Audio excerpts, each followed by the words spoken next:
Zažil jsem šikanu. Zažila jsem šikanu. Já jsem se se šikanou setkal na základní škole.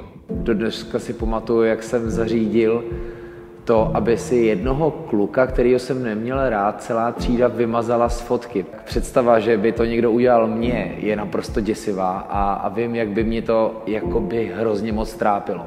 Já jsem se už kolikrát i bálí na chodbu, protože jsem věděl, že mi buď to vstoupí do cesty, nebo mi něco vezme, nebo mě bude říkat takový ty klasický šikanářský věty typu nosíš moji bundu a podobně.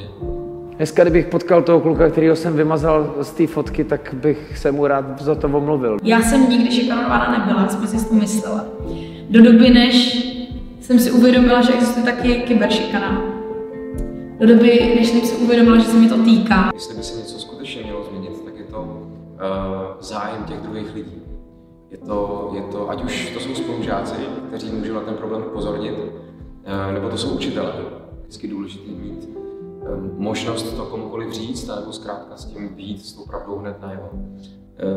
Hledět bokem, anebo se tvářit, že neexistuje, nebo projevovat nějakou lhostejnost. Je to nejhorší, co můžeme dělat. Nenech to být. Nenech to být. Nenech to být.